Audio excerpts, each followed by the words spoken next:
TET 2014 যে ভয়ঙ্কর একটা চক্রব্যূহের মধ্যে ফেসে গিয়েছে, সেখান থেকে কিভাবে আমরা প্রাইমারি টেট 2014কে বাঁচাতে পারি বা বের করে আনতে পারি, তার কিছু উপায় বা পন্থা আমি অনেক চিন্তা ভাবনা করে বের করেছি। এগুলো আপনাদের সঙ্গে আমি শেয়ার করতে চাই এবং আপনারা অবশ্যই আপনাদের সুচিন্তিত মতামত কমেন্ট করে আমাকে জানাবেন। তো আলোচনার প্রথমেই আমি বলে রাখি যে এই যে প্রাইমারি টেট 2014 যে কেসটা রয়েছে, এই কেসের রায় সম্পূর্ণভাবে নির্ভর করছে পর্ষদের ভূমিকার উপর। তাই পর্ষদকে সঠিকভাবে গাইড করা সকল এমপ্যানেলড টিচারদের, বিশেষ করে ইন সার্ভিস টিচার যারা রয়েছেন, তাদের দায়িত্ব এবং কর্তব্যের মধ্যে পড়ে।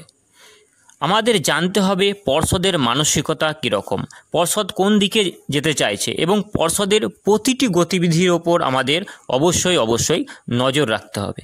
তো চলুন, বিচারপতি যে মোটামুটি 30টি প্রশ্ন করেছেন, সেই 30টি প্রশ্নের উত্তর কিভাবে পাওয়া সম্ভব সে বিষয় নিয়ে আমরা একটু আলোচনা করতে চলেছি। যে প্রথম যে পয়েন্ট বা উপায় আমি বের করেছি সেটা হচ্ছে টিম ওয়ার্ক। তো যোগ্য, এক কথায় বৈধ টিচারদের বেশ কিছু করণীয় রয়েছে।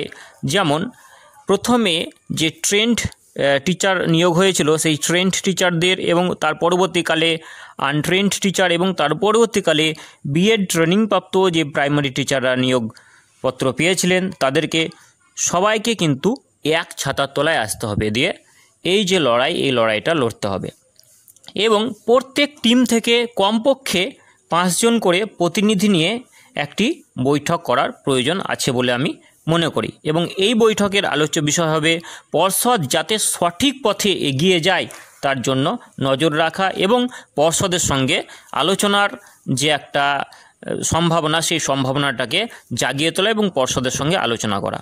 নেক্সট আমরা যে পয়েন্টটা আসবো সেটা হচ্ছে স্মার্ট ওয়ার্ক।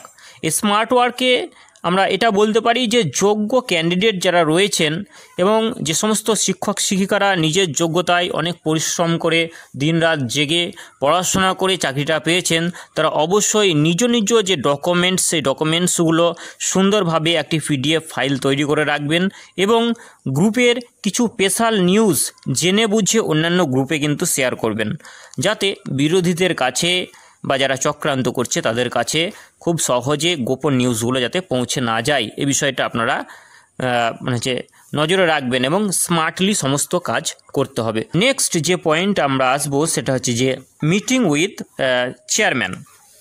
অর্থাৎ এটা আমি এখানে বলতে চাইছি যে চেয়ারম্যানের সঙ্গে মিটিং করে একটা সমাধান সূত্র বের করতে হবে। যারা যোগ্য ক্যান্ডিডেট আছে তারা একসঙ্গে গিয়ে চেয়ারম্যানের সঙ্গে আলোচনা করে যে আপনারা এই প্রশ্নের উত্তর আপনারা কি দিতে চাইছেন বা কিভাবে আপনারা এগোতে চাইছেন, এ বিষয় নিয়ে অবশ্যই আলোচনা করার প্রয়োজন রয়েছে।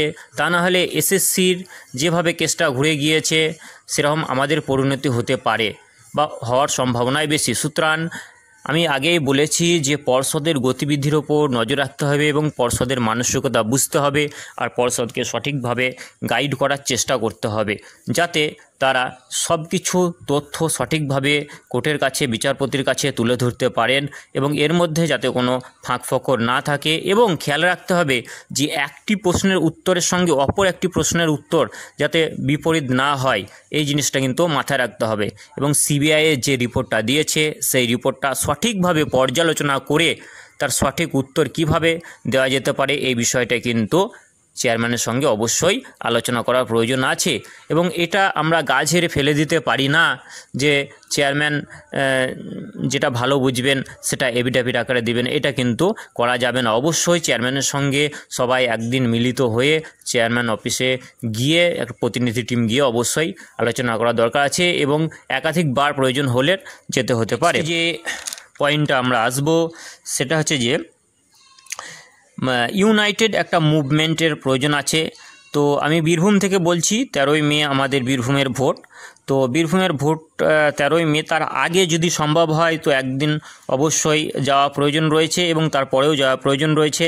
এবং আমি এটা বলতে চাই যে সমস্ত জেলায় যে DPSC রয়েছে সেই DPSCর চেয়ারম্যানের সঙ্গে দেখা করে বিষয়টা আলোচনা করারও প্রয়োজন আছে বলে আমি মনে করি এবং সেখানেও একটা ছোট করে যদি একটা জমায়েত সৃষ্টি করে একটা আলোচনা করা যায়, এই বিষয়গুলো একটু দেখতে হবে। এবং সংগঠনটাকে মজবুত রাখতে হবে এই পরিস্থিতিতে। এরপরে যেটা আসবো যে অবশ্যই যে বোর্ড এবং বোর্ডের যে চেয়ারম্যান রয়েছে তার উপর প্রেশার ক্রিয়েট করা দরকার। কারণ ফেক ওয়েবসাইট থেকে চাকরি পাওয়া ক্যান্ডিডেটদের আলাদা করতে পর্ষদকে প্রত্যক্ষ এবং পরোক্ষভাবে চাপ না দিলে ওই ফেক ওয়েবসাইটের দৌলতে যে যে ক্যান্ডিডেটরা ঢুকে আছে তাদের সঙ্গে আমাদের যে ফ্রেশ রিক্রুটমেন্ট সেটাকে গুলিয়ে দিয়ে পুরো প্যানেলটাকে বাতিল করে দেওয়ার একটা চক্রান্ত চলছে। সুতরাং খুব সাবধান থাকতে হবে এবং পর্ষদকে এটা প্রেশার করতে হবে যে অবশ্যই আপনারা ফেক ওয়েবসাইট থেকে যে ক্যান্ডিডেটগুলো পাওয়া গেছে সেগুলোকে আপনারা চিহ্নিত করুন, সেগুলোকে আলাদা করুন এবং পারলে সেগুলোকে আপনারা এফিডেভিট আকারে কোর্টে অবশ্যই জমা দেওয়ার চেষ্টা করুন। এরপরে যে বিষয়টা প্রয়োজন সেটা হচ্ছে যে পারফেক্ট এফিডেভিট তৈরি করা।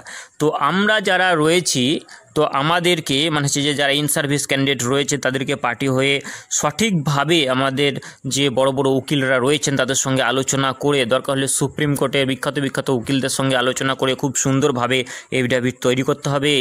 এফিডেভিটের মধ্যে কোনো রকম গল্প রাখা চলবে না। সুন্দরভাবে যে পয়েন্টগুলো যতটা সম্ভব আমাদের পক্ষে সেগুলোর উত্তর টু দ্য পয়েন্ট দেওয়া সম্ভব সেইভাবে সঠিকভাবে যুক্তিসঙ্গত হলফনামা তৈরি করে যোগ্য ক্যান্ডিডেটদের যোগ্যতাকে এবং তাদের যে বৈধতা সেই বৈধতাকে গুরুত্ব প্রদান করতে হবে এই এফিডেভিটের মধ্যে। ওকে, এরপরে আমি আরও কিছু এক্সট্রা পয়েন্ট আপনাদের সঙ্গে আলোচনা করতে চলেছি, আপনারা কাইন্ডলি একটু শুনবেন। যেটা হচ্ছে ট্রেন্ড, আনট্রেন্ড এবং বিএড ট্রেনিং প্রাপ্ত যে সমস্ত প্রাইমারি টিচার রয়েছে তাদেরকে নিয়ে একটা ইউনাইটেড প্রাইমারি টিচার 2014 নামে একটি গ্রুপ তৈরি করা। এই গ্রুপে পুরো যে গুরুত্বপূর্ণ যে খবর সেই খবরগুলো আলোচনা করতে হবে এবং সবাই একসঙ্গে থাকবে। এবং আমরা অবশ্যই যোগ্য ক্যান্ডিডেট এবং বৈধ ক্যান্ডিডেট বহু পরিশ্রম করে আমরা সকলেই বহু পরিশ্রম করে চাকরিটা পেয়েছি, এত সহজে চাকরিটা ছেড়ে দিলে চলবে না। তার জন্য আমাদের শেষ রক্তবিন্দু দিয়ে সংগ্রাম করে যেতে হবে। কারণ স্বামী বিবেকানন্দ বলেছেন যে আমাদের রক্তের মধ্যে প্রতি সেকেন্ডে সংগ্রাম চলছে।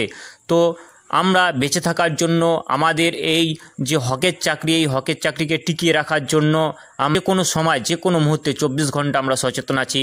যখন আমাদের একসঙ্গে যেখানে যেতে হবে আমাদের অবশ্যই যেতে হবে এবং যে কাজ করার প্রয়োজন আছে সেই কাজ করার প্রয়োজন রাখতে হবে এবং সচেতন থাকতে হবে।